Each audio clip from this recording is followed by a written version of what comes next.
Hi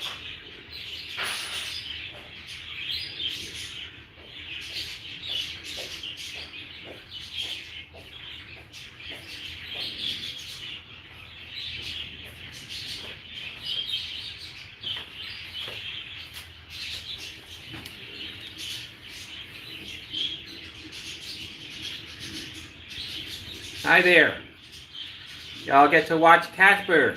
I'm gonna leave you with Casper. How are you? Hi, Casper. He's asleep. He's sleeping.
And the customer just had this really nice fancy Alpine radio installed.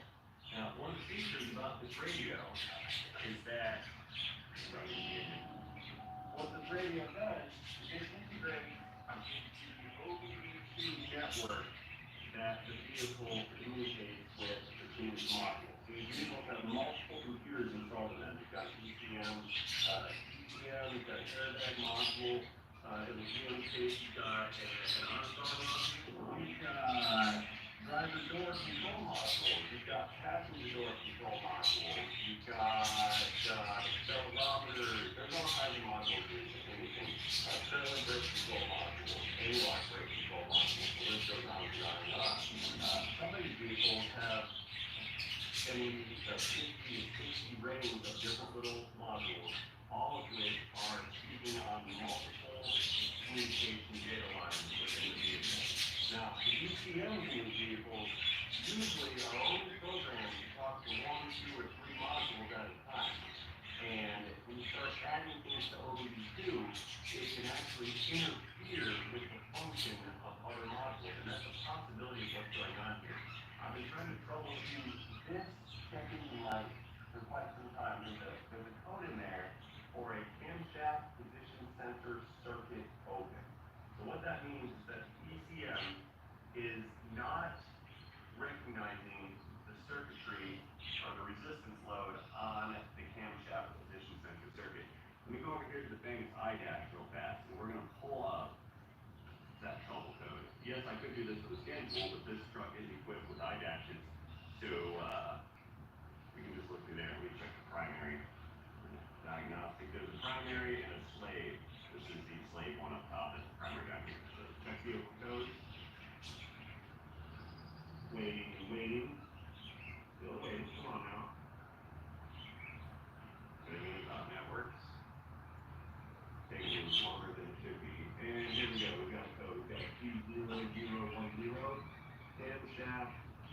For A camshaft. Digitally up. Full deal. Go back to it. Camshaft position actuator circuit open. That's different. I thought we had a P0013 the other day. This one states camshaft position actuator circuit open. So what that's saying is that the solenoid for the variable valve timing is not being recognized by the ECM. So there's no things that cause that. Traditionally, you're going to look at the wire. So what you would do is disconnect the ECM, disconnect the affected circuit, in this case, camshaft position and solenoid, or the BBC solenoid rather, and you would check the individual wires using a multimeter, check resistance to make sure and verify that your wires are good. If resistance shows that the wires are good, you can put power and ground to it and connect the light bulb to the other side to reduce the load. That proves that the circuit can carry a minimal amount of load. It's usually just a couple hundred milliamps, because you can have continuity on a circuit, and you can lose the ability for electrons to travel the circuit. Yes, they're connected, but they don't connect very well. So there's 2 ways to check the wires. You do resistance and you put a load on it. If you verify the wires good, the other possibility is the actual load on the circuit. And in this case, it would be camshaft solenoid socket. If that turns out to not be a problem, and that can be verified with home testing as well, then you want to look at the ECM. However, what happens here is this guy right here is installed, and then a handheld splitter was utilized to change the wheel dimensions to tire size in the ECM to correct for speedometer imbalance. And the reason that the tire size was changed is that the rear axle in this truck was changed to a different gear ratio. We're trying to get more horsepower out of it, for some better acceleration out of it. And with that change in gear ratio, you can't really compensate without actual ECM tuning. So the guy that used the handheld tuner to change tire size was to try to calibrate that speedometer to be more accurate. And it measures exactly the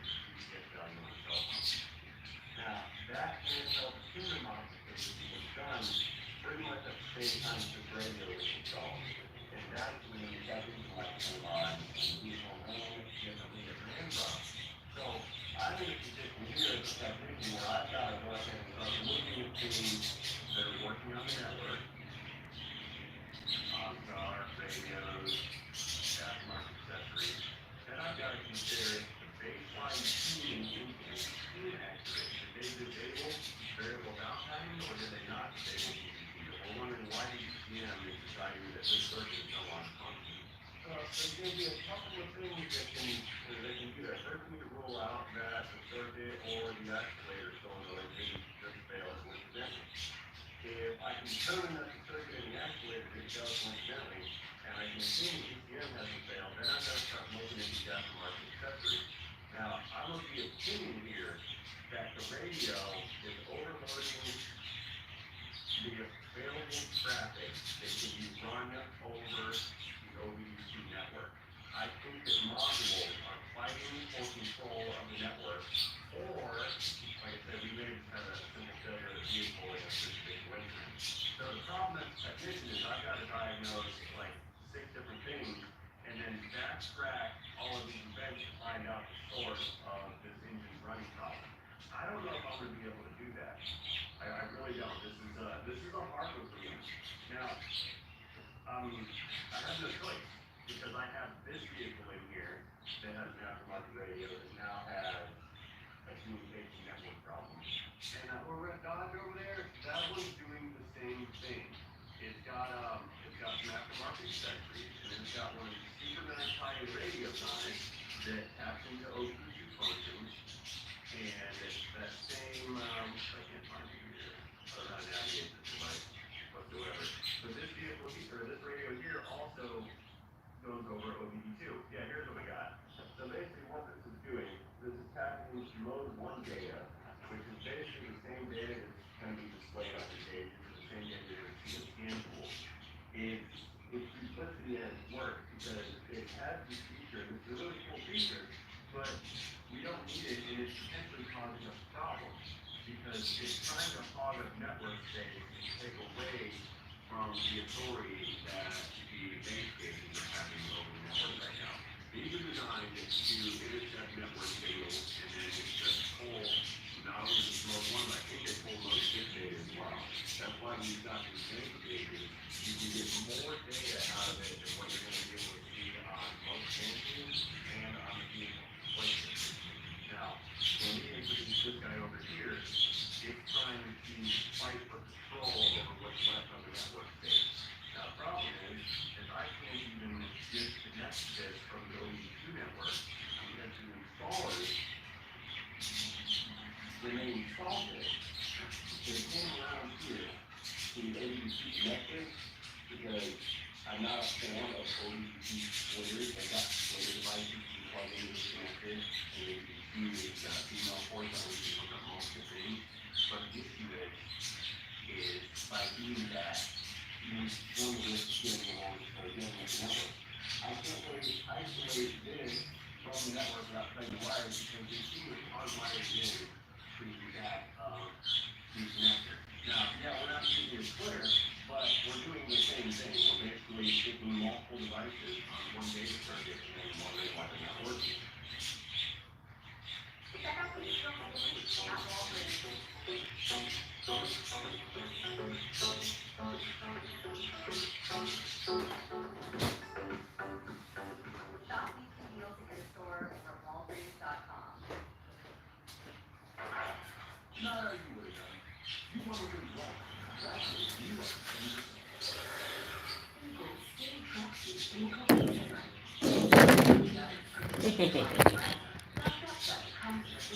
He likes to sleep. He's like, white, there he goes.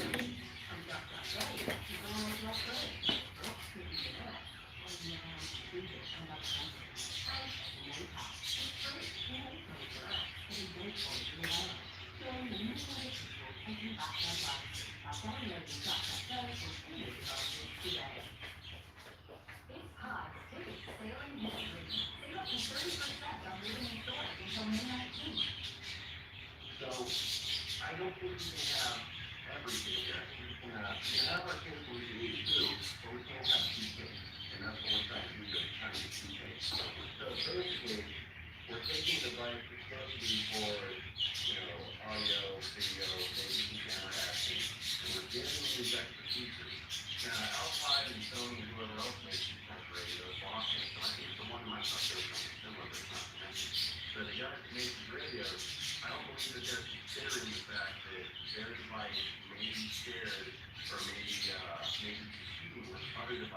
network. So we need to take those kinds of things into account when we're making our aftermarket purchases. Is this thing sharing network space? And if it is, it's a tech support question for the guys that are selling this to the retailers aren't gonna know. But if you're considering buying something like this, you go a tech support with Alpine County Road Entry and ask them if it's gonna hog up network space or it's gonna fight for it. Or at the very least, can you disable this? Because if we can disable OBD2 connections on the train or upfront line, that's gonna help you troubleshoot the problem and it's gonna prevent you, the user, from experiencing the problem. So anyway, I'm gonna get here, I'm talking about Friday, let's get this into the top so I can attempt to start documenting it. Before we even start saying, yeah, that thing is still here too, we're gonna get to that later. Before diagnosis side of things, I'm gonna take you into that red dot over there and we're gonna go through a similar situation about how we have a network problem. And I believe it's caused by the radio. You can get that or see the thing real quick right there. Another familiar page right there on the right, that's Project Q. Remember that thing, that's the 95 Wrangler? It's here for a great job. In fact, I got a bonus picker on that one too, because he got a bunch of parts. And they're on some factory defects on the part. Brand high in parts too, and the manufacturing was lackluster. I'll talk about that later. You will see in the parts condition here. Now, just for the record, I'm not sure again if this is because of the second light or if the vehicle failed, but I can tell you now that if this thing in gear and idle, it feels a little rough. It feels like ECM does not know where the cam gap is, and it's reverting to its default set of timing parameters because it doesn't have that information that it should be from the cam. So I think we actually have a failure of the engine over here, and not so much maybe this, but I have to rule this out because the timing is just too coincidental. Now, let's go over to the nose real fast, and I'll tell you what's happening. But first, I must have the mandatory last year here to keep us everything like 37 cup of coffee for the day. How are you, love? How's your day going? Good. That make you nervous? When I look at it, it's not. Are you sure, baby? It's good. Yeah, hey, what do you need? Good. Good. You can hide everybody, so. Okay, go over here now. Alright, so over to the nose with a fresh cup of coffee here. Not the money people does, it's just different does. I think they do it first. So we're gonna hop in. Another little base cage here. This one's actually the new iDAS Pro. I'll make a video about that one later. It's a super cool cage. So let me show you what happens on this right here. So you take a look. Got a really nice radio. It's fancy. This one is our iDAS powering up. This thing out here can be quick with a splitter. And I have the radio disconnected. You see the same yellow and red wires, right? Those are the network wires. I'm going to plug this in. And there we go. So, the iDAS here, this thing's iDAS, since this is the new version. Wait a second. Good. Shut off, try it again. Since it's the new version, it has much more capability than the previous iteration. It's pinging the ECM more often than normal, or than the previous iDAS, and we are having a data conflict here between this thing and this thing. Yeah, there we go, scans for detected, which is a great feature. What it's saying is, I don't have enough traffic space on the network in order to run both of these devices. Now, sometimes when I power this truck up, this message will appear, and sometimes it does not appear. When that message appears, the functions here on this radio, not that one, go back out, the functions on this radio cease to work. I don't know how to use this one here. Go to settings, no. We go all apps, sure. Let's try gauges, we'll go to gauges. Yep, see how we have gauge activity over here, it's giving me engine load, it's giving me fuel, it's giving me intake temperature, speed, RPM, all that good stuff. So now, since this thing has control over the network, we lost control of the network over here. If I come down and unplug that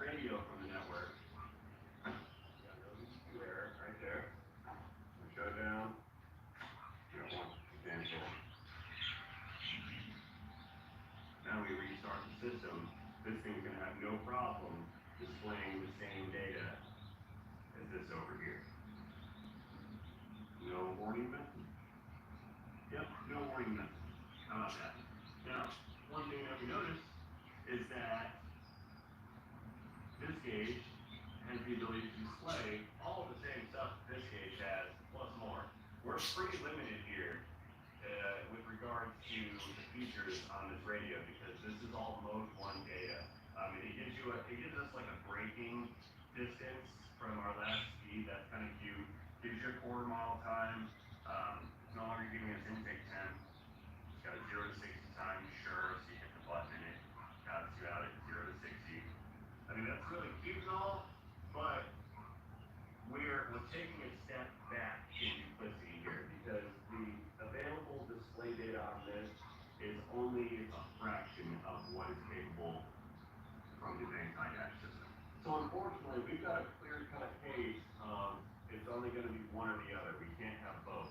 And I even thought about putting these on a switch, like cutting up one of those wires there and putting a switch on it, and then allowing the IDAC to start up first, so we get the whole of the network first, and then turning on the radio features, but it does not seem to, doesn't seem to work. Basically, if I plug this thing in afterwards while it's running, the radio here will not pick up on the network, and it still gives us the error. So there's no way for me to mechanically cheat these things into playing nicely together. The only way to do that is to have a module, another module on the OBD2 system that can manage traffic to assist the ECM in managing traffic. And some of these actually have what's called a gateway module, and those are designed to manage traffic. But they're not designed to manage more traffic than what they were already built with. You can get away with 1 or 2 devices added to the network. Start adding 3 or 4 devices to the network, and it's just not going to work. You can't have everything all at one time. You only have one or the other. So, unfortunately, for this particular vehicle, my guy's got to make a decision. Do you want to keep the features on the radio screen, or do you want to just utilize the IDAC for all its potential and look for the features over here? Fortunately, this truck does not have any kind of drivability problem. It's not getting check engine light. There's no U codes for communication errors. So far the problem is just right here on the surface, and the problem's right here. The reason being is that the folks that build these, they don't take that into account. They're trying to get this market share. They're offering nice features. People like that stuff. And they're offering those features. They just didn't take into account that somebody else already beat them to the punch, and that this is irrelevant. So the only way I can consider this thing to work is if we can tell this somehow to stay off the network and to leave OBD2 alone. I've been through the menu items on the radio, and it doesn't seem to have that option. So basically, we're going to have to underutilize the capabilities of that head unit in order to retain the capabilities of our higher tiered gauge pod system right there. Alright, so we're switching gears back to the Tahoe over here. We've got a 2010 Chevy Tahoe, and it's got a P code. So we're pulling up the all data P code charts. It's a P0010, first on the list. Now, let's see. Engine controls and fuel, that's our category. Camshaft position, actuator, solenoid, high control. Okay, so either open or high resistance, short to voltage, or short to ground. So there's a short or an open. There's no subcategory, I think, for this code. So it's going to be one of the 3 options. We do not have the P011, so that's not an erratic signal. Anyway, circuit description, the camshaft position actuator system enables the engine control module ECM to change the timing of the camshaft when the engine is operating. I stated earlier, it felt like the camshaft was not being monitored. The ECM controls the camshaft position actuator management duty cycle by controlling the amount of on time. The magnet controls the amount of engine flow to the CMP, that's camshaft position, sends camshaft position actuators by extending a pencil within the solenoid. So there's essentially a solenoid valve. It controls, the ECM controls how much that valve is open or closed, and that's what delivers the oil flow to the actuator sprocket on the camshaft in order to change camshaft timing relative to the crankshaft. So we're scrolling down here to circuit/system verification. What we want to do is note if crankshaft to camshaft position sensitivity is set, the camshaft position actuator up control will not function. Okay. So what we need to do is take the scan tool, turn the ignition on, observe ETC with the scan tool, and we're looking for any of these other UTCs in the system. 335, 336, 340, or 341. Those are not set, so we may move on. If the DTC is set, refer to the code list and go to those, okay? The engine is idling, command the camshaft position actuator to 10 degrees while observing the following control unit status parameters with a scan tool. So we're going to look at these data points on the scan tool while commanding that position actuator to 10 degrees timing. The scan tool word, scan tool, yeah, I said it again. Those are display parameters that says it's either okay or the test has not been run. That means the ECM has not performed any of these tests just yet. Operate the vehicle within the conditions, verify DP is not reset. Yeah, okay, so basically we're verifying that the code is relevant at this time. So down to service system testing, that's going to verify that the circuit is functioning. Now we're down to testing the circuit. Turn the ignition off, disconnect camshaft ignition sensor actuator, jump harness. Don't know where that is. And move on to step 2, where it looks like we're busting out the beat. Hey, George, Mr. Governor, watch the gold. Yes, sir. Meet the IHOP House Steak Saturday. Everything's just $6. But the breakfast Angus combo, $6. French toast breakfast, $6. $6 for all this and all that. That's another breakfast for $6. Weekdays at IHOP. Sometimes you just need a moment. Self-care hasn't been. I'm obsessed with those windows. Anderson makes it easy. They are the number one custom window and door brand. With the ignition on, we're looking for resistance between terminal EFX connector and ground, so that's our first thing to do. So we're locating the actuator, solenoid connector, and plug out the multimeter. Alright, so we're coming around here to the engine compartment, and I'm looking for connectors for that ED solenoid, and I'm having a hard time finding it. I don't know what all that is. It is said that the DC solenoid is located above the crankshaft pulley, just below the water pump. Okay, so we're looking for the solenoid. Now, what we see right there above us, that is the crankshaft position sensor. Now, I'll show you real quick that that's the sensor, because I have another timing code right over here that came off of the 6.2. Got the same colored sensor, 3 wires on the one connector right there, that's the 4-pin connector, and we're running, I mean, that's just a 3-pin. Okay, yeah, 3-pin connector, 3 wires, okay? Down here, the other guy, we got 3 wires down there, which is right here. We got 3 wires on that unit right there. There's a blue one, a blue with a white tracer, and a brown one. And it also looks like that is a 3-pin connector. So, what that circuit is just a camshaft position sensor. It is not here that there's a solenoid anywhere beside it. So what we do, we look behind the water pump right here, we look down, and all I see in that hole is a sensor. There is no actuator for the cam whatsoever inside of there. So, how can that be? How do we have a code that says, hey, my actuator is not functioning. The camshaft position actuator solenoid, right there, 20010. The reason we have that code is because this truck has a bad tune on it. That's the problem here. That is an LC9. An LC9, okay? That's the RPO code, that's the code that GM designates what that engine is called. The LC9 does have DDC, it does have a DDC solenoid introduced in the 2010 year model and later. Okay, now this is a 2010. Okay, this in.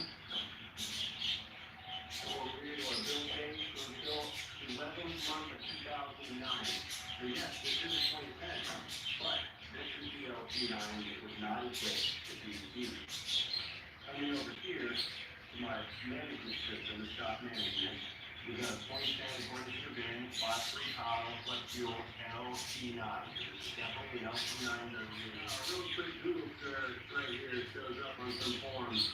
There is no difference between the 07 and 09 LT9, and it do not have DDT right there.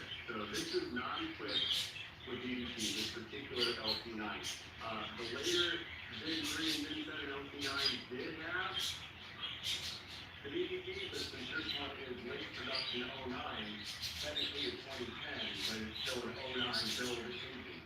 So it does not have a DDT solenoid. So what that tells me is that the EPM is looking for a DDT solenoid, and it's not there. So it's setting the total code going, hey, I'm open circuit here because I'm trying to do the solenoid over here, I'm trying to make it do something, and it can't. So that means that this EPM has been told by whoever programmed it that there is in fact variable valve timing equipped and it's not there. So the EPM is doing its job, and the code is accurate, it is open circuit because there is no solenoid. What we have here is a bad tune. So successfully, I think I've been able to rule out the radio. If we disconnect the bank cages over here, I'm going to go ahead and put a cancel on it and clear it. Let's just make sure it's not causing it. I know they're not, but the skeptics is going to say, hey, all this stuff is making it intact. That's not really the case. What I believe has happened here is that after the tune was done, I think a tune was installed with a handheld tuner, and the handheld tuner was not aware that there was two different designations for the LT9, one with DDT and one without. And I believe it updated the software when it changed the wheel and tire size in order to, I believe when it updated the software, the wheel and tire size, it also updated the ECM parameters where it changed them and set them back to some kind of default and effectively turn on the circuit essentially don't check before that solenoid and the gauge is not there. So the code is accurate, the tune is wrong. That's what we're doing here. The tune is wrong, in my estimation. We're still in the engine, and we're going to verify that code without bank gauges. Like I said, I can't disconnect this guy because it's been hardwired into the connector. I wonder if this radio is capable of sharing data with bank gauges. Yeah, we've got the same kind of setup over there. I'll plug it in later and see if they both work with each other or not. Anyway, let's go into code them real quick and verify what we already know. Camshaft position actuator solenoid circuit fails. So it's running on a tune that thinks it's got DCP, it has an error, and if the tune does not go to this car, it's causing failure. That's one of the problems here. Just look at free frame data to see if there's any stored data that came once that goes. Yep, actuator solenoid circuit, same 0010. No, I wanted to select that, not go away. We're going to select it. This is going to pull up a snapshot data. This is going to tell us everything that the engine was looking at when the code was set. So the key is 100 RPM, 4 degrees, 6 degrees, so they pulled out back, 100 degree air, it's pretty normal. It's probably on startup to see how max airflow is a little high, 200 grams per second. So the code set on startup, I think 40 to startup, 48% load. Fuel trim, we're doing nothing. Yeah, it's definitely cold start. Let me see if I've got a case here for camshaft position, and I do not. Okay, so still back out and go into each data, see if I can't get a whole, any data page that are telling us what the camshaft is doing. Back up. Stage display. And then sensors, gas, fuel trim, engine data. So we got camshaft actuator data. Here we go, CMP actuator data. Fan angle 0, desired angle 0, clearance 0. Camshaft circuit open test false. not rotting from the ground, from fault to fault. So yeah, there's no load on this. And no load on it because there is no sensor. We've got bad tuning here. It's gotta go back and we get retuned properly again by actual tuning, but HPTs and stuff like that. So, now we just can fully plug in basically, we can see the radio show work. It kind of relates more to the Dodge than this thing.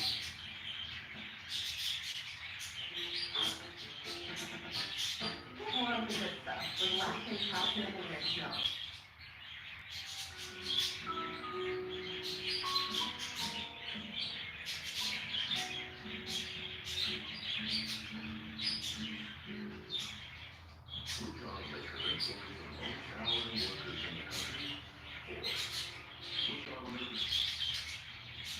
And pointing like this particular radio is sharing data with these base gauges. However, it's not sharing data with the newer base gauges. These are the older iterations. These are not the IDAS Pros. I'll make a video about the IDAS Pro later on, like I said. But these things are talking to this side because they don't have anywhere near the capability of the IDAS Pro. So this is a lower level communicator than this thing I think. So for it appears they're able to share as much data, or share all the data, or share the network lines rather. I also think that the Dot product has a gateway module, and that module is the one that is directing the traffic flow of the network. And I think that it's overloaded on the Dot and doing network accessories. Right now, this is going to be okay between these two units. If you think anything else, you can pull up on this for it. Yeah, we get higher pressure. Here we go. Yeah, it's not happy with it. I don't think it's happy at all because I remember my guy was saying that even with the light off, we were getting this technique and symbol over here. Let's go ahead and clear those real quick. Let's in here and diagnose this vehicle. We're going to clear code, clearing them. Should sign off.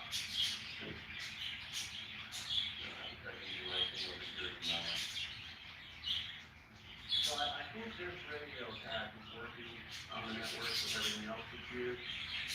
But again, that's not the case for God. So my guy locked out, but I beg you if we upgrade these IDAS and put in the IDAS Pro, I think there would be a communication issue here. Actually, I'll tell you what, let's go find out.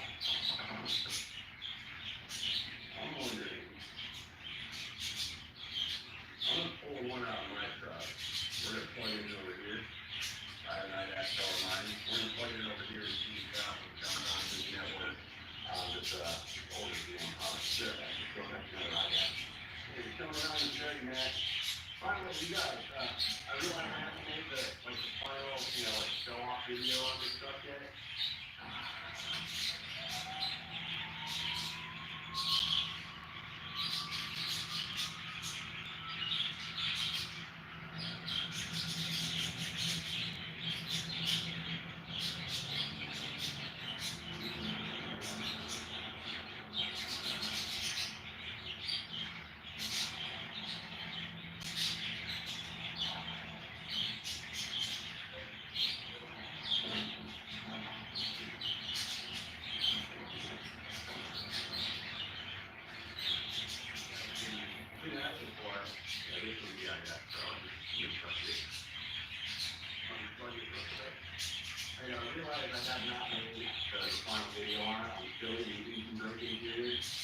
I know I did do a full throttle pull the other day on a short, and everybody was like, hey, we need more video on this.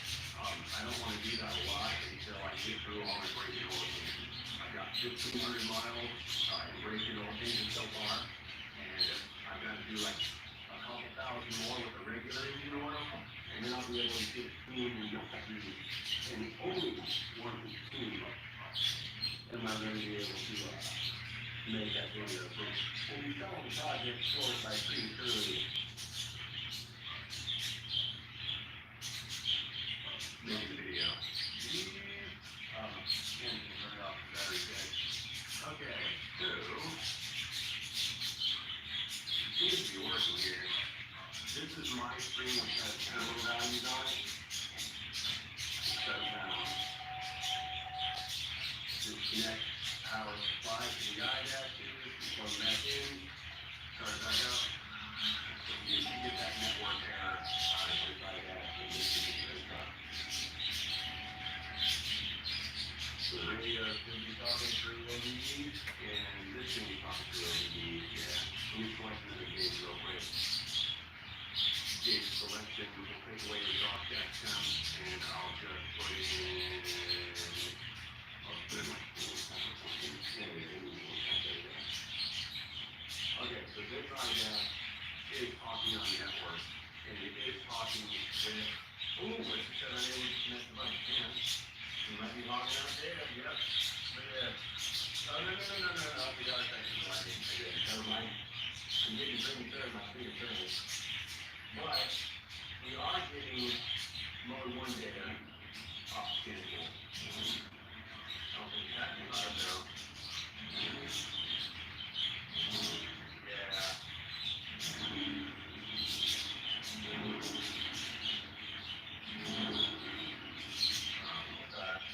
Yeah, the radio is not happy about sharing network data. Let's unplug the bank gauges, see if that flickering doesn't stop. Yep. Okay, so neither one of these modules are talking well together on the network. There's just too much activity. This thing is talking way too much to ECM, this thing over here, and not handle communication of, going open circuit, normal, open circuit, normal, open circuit, normal. That's not very good. Let's take a IDAC Pro that. Like the radio again. Yep, so definitely have network congestion. That's the problem here. Anyway, with the old IDAC. No, still doing it. But even the older ones are always on network state, and the radio is doing like class information. My advice would be to not plug in more than one device on your OB2 network. There's already umpteen amount of other devices running off that network. And unfortunately, for the radio people, they never took into consideration that they would be sharing network data with other devices that are off that network. So this is going to be tip one. The radio, which has limited data on it, or you use your IDAC, which has more data on it than most of them know what to do with. Like that's kind of a judgment call. But you can have your cake, you need it too, but you can't have two cakes. That's just how it's going to be. And unfortunately, in this case, now we have two cakes that we can't eat, and we've got a table, our ECM, that is unable to support the weight of all the cakes. That's the problem here. So the tune is bad. This is better than this. This is one of the problems. It's not the problem, it's one of the problems. We've got two examples of these radios interfering with these gauge clusters, and it's not the gauge cluster's fault, it's not the radio's fault. It's just we're putting too much on the network, and the network cannot handle it. That's kind of where we're at. What I would do if I was in this situation, and I've got an 07, so I'll never be in this situation, but what I would do if I was in this situation is I would cut the umbilical for the radio, and I'll get rid of the duplicity, it's actually like triplicity of gauges, because these gauges are displayed here, and then these gauges are capable of displaying all of these. What I would do is take this thing off the network and leave these alone. Leave that alone, let it be a radio, let it be cameras, let it be whatever you want. It just can't give you gauges.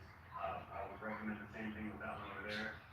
But with regards to this truck here, we need to take this to a tuner and get the proper ECM software installed. This has the wrong software, or the software has been corrupted by way of using a handheld tuner after having had an actual tune linked to this. So somewhere there's some corruption in the tune files. Oh, I just figured something out too. Check this out. I found inside this software there's a vehicle communication interface, right? Now on the GM radios, the communication bus often runs through the radio. For example, on my Silverado, when I took my factory radio out, they gave me a little plug-in inline module. That module is part of the communication interface. Without that, I didn't have like door chimes, the lights would turn on when you open the door. All that stuff is buzzed through the radio, and the radio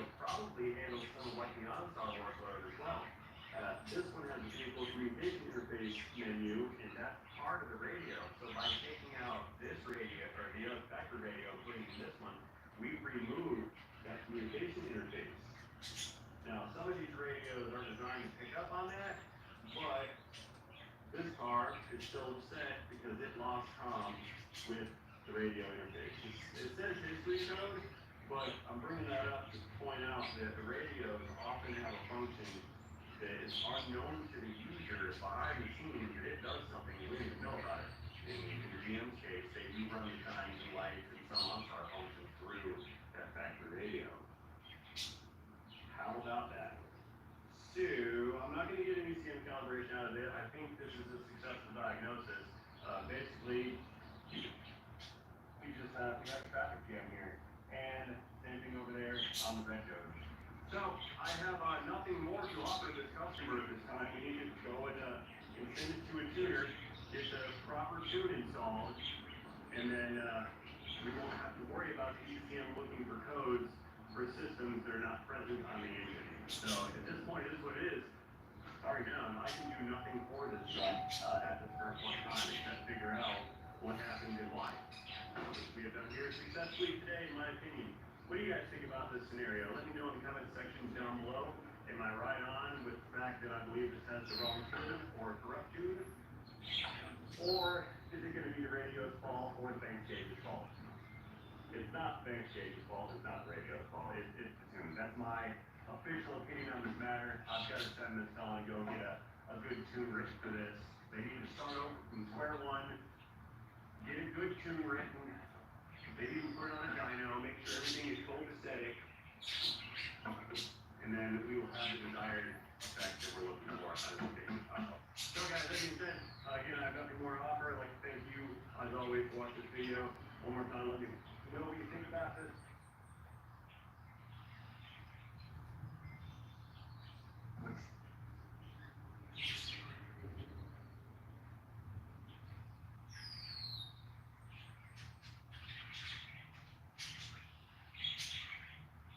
Hey, Sonny, sweetie, you good? Someone stole my Old Spice anti-perspirant. Now it's smelling like perspirant. I did. Where's 24/7 sweat protection? You did this to my pets.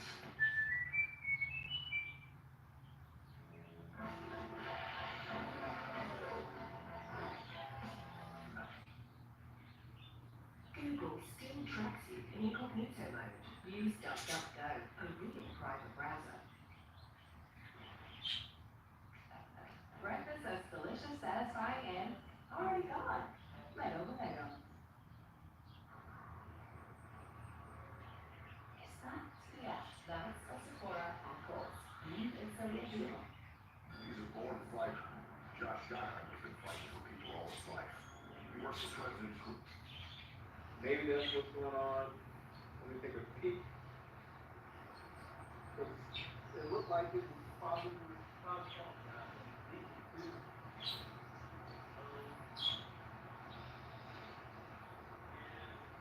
oil leaks. This is some shit, man. So what the hell? I disconnected the sense to the pressure switch on bank 2 and it just saved idle.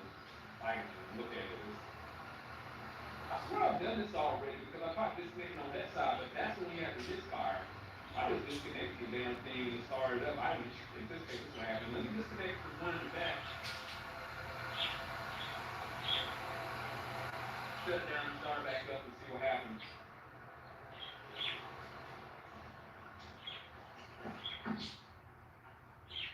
So it's just a limp chrome mode if that's the case.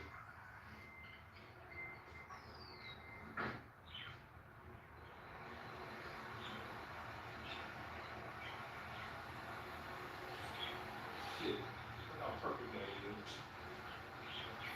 Through mental frustration, I inadvertently diagnosed it. Well, that's why I figured it was limp chrome mode, but I got frustrated with it. Like, coming up with a game plan testing things. It was fucking phenomenally right now. So I can test the pressure switch. I gotta figure out how I want to go about that. I could probably look at scan data. So it could be the valve, but it's stuff off. I swear it's on and off to get the state. maybe it goes through like a testing phase when it activates the solenoid to initially test the valve pulse system when it starts up, and if it don't switch on and off, then it raises the problem. That's why we have like a 3-4 second window where it works and then it stops and then it goes into limp mode. So let's just look at data, start it up and see how it responds. Because right now, it's working perfect. I'm crossing my fingers that it's going to be the common pressure switch. These pressure switches are expensive to start off. Let me clear these codes out and see what comes back up when I clear them. But it should be the opposite. I think the P29, 29, something like that. I should get the antithesis. What this code is, stuck on or something. I can't remember how the switch works.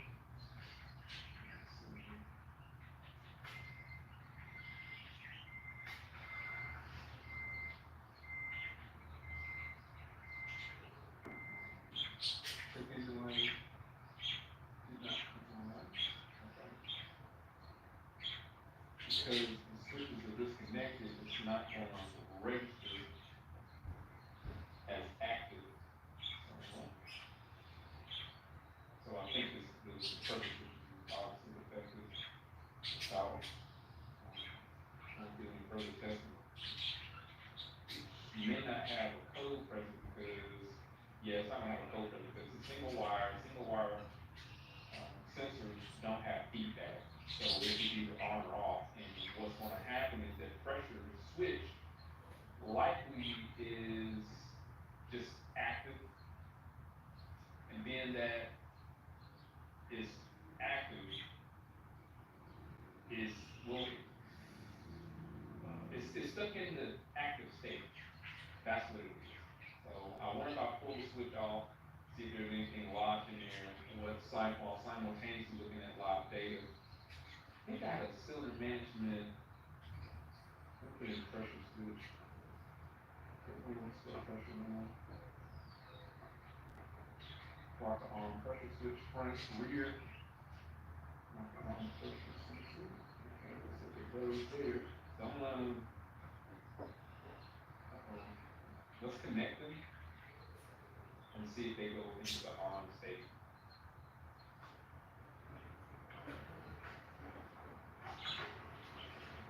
I want to add also the brakes feel a lot better because before, when it was acting up, we had 4 vacuum and 4 brakes.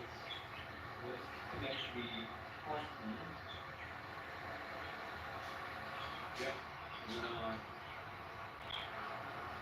Yep. Alright, now it's going to act up. Oh, I pressed it, like it just screwed up. Okay.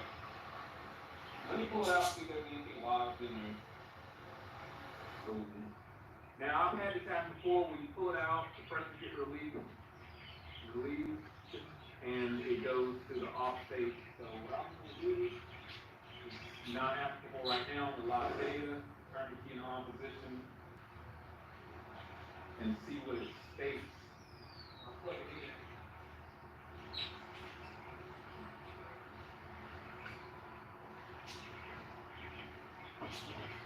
So we're going to let the data populate, right? Okay, so it's off right now.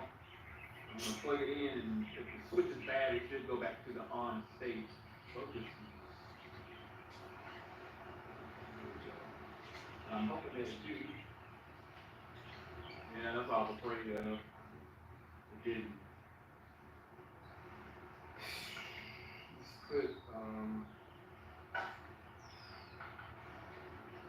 if that's the case, the solenoid may be shot, and the pressure bypassing this, going over to the pressure switch and activating the pressure switch. So let's pull the solenoid out now and see what that's doing. The possibility the pressure switch may be okay. Alright, I think I checked my ass a little bit. What's going on is when these switches need to be off when the engine's running, and what's happening, they're getting transitioned to on. Alright. figure like because some circuits ground out or making contact and it's utilizing ground. What I did, I got a test light and I took the test light connected to positive and was in search for that ground signal. One thing I noticed, one is more definitively illuminated than the other. So this thing is pretty low. That one in the back, the rear is pretty high. Let me show you.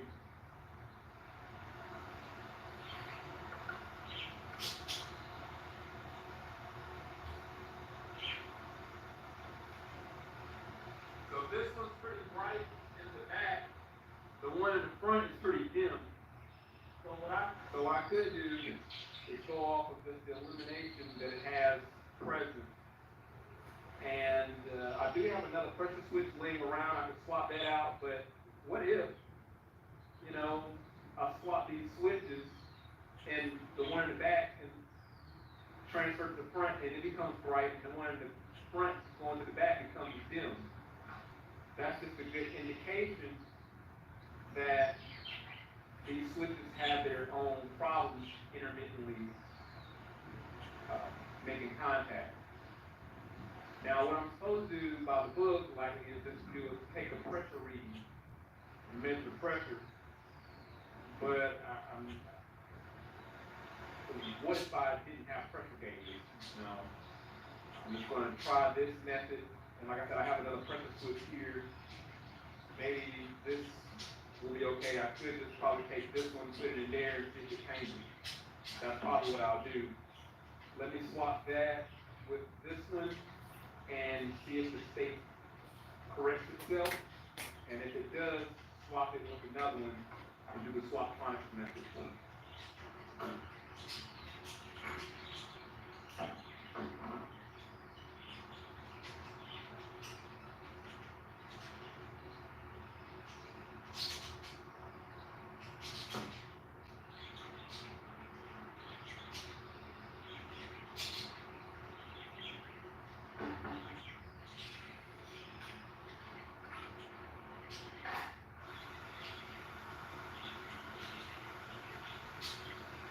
So the fuse one I have laying around, it's not active right now.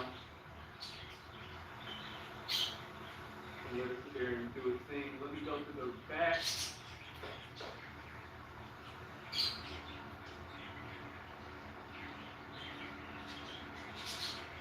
Yeah, so that one's active. This one at the bottom down here isn't. Let me plug this in and see what a live data reads.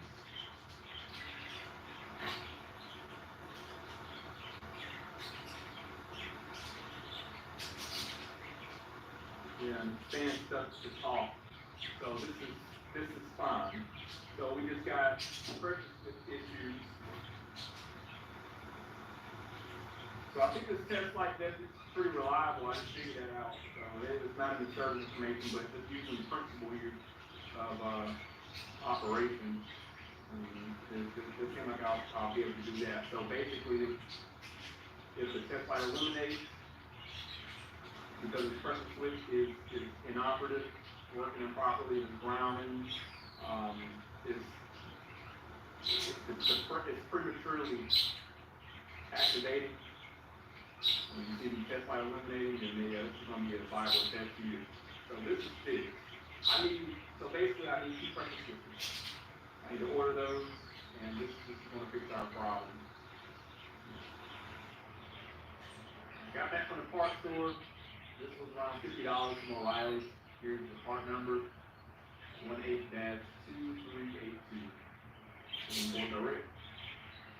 It's not the same color, but if you cross-reference, if you look at it on rockauto.com, they're identical. And one's brown, this one just, the one that goes in there is blue, this one just happens to be brown. And I imagine they should both work equally as they should. I'm going to put the one in the back here. change this one.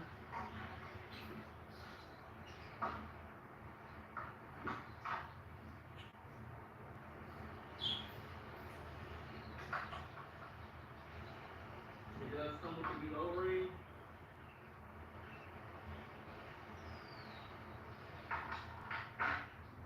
Feel and make sure the O-ring's fine. The O-ring is perfectly fine if you do what's already in there.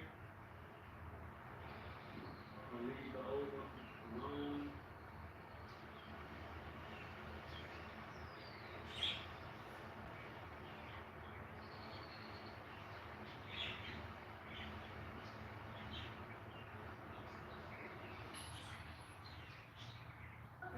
I can try to use some of these carbon plates.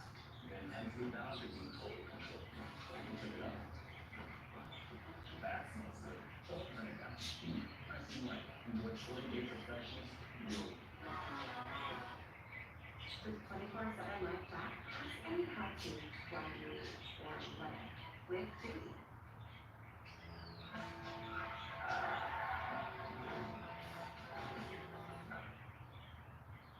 I hate the word can. He fails before he even tries. I love the word can. It always wins.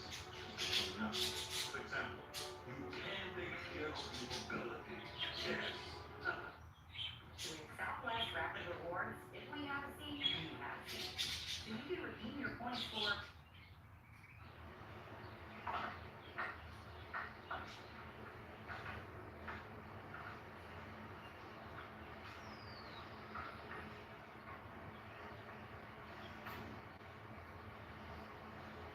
There was another check engine light for OC sensor heater circuit. So probably, I don't know if they wanna get that fixed or not. Find out, let's plug this used one in, get the new one plugged in, and let's check the car and see what happens. Here we go. See what happens. So the one on the rear is new, the one on the front is the used one.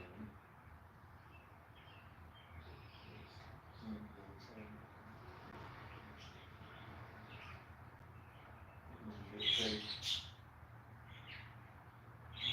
We're good, this is fixed.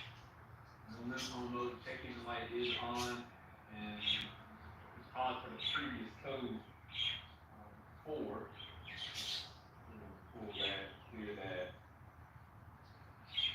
I think it's the old sensor heater circuit.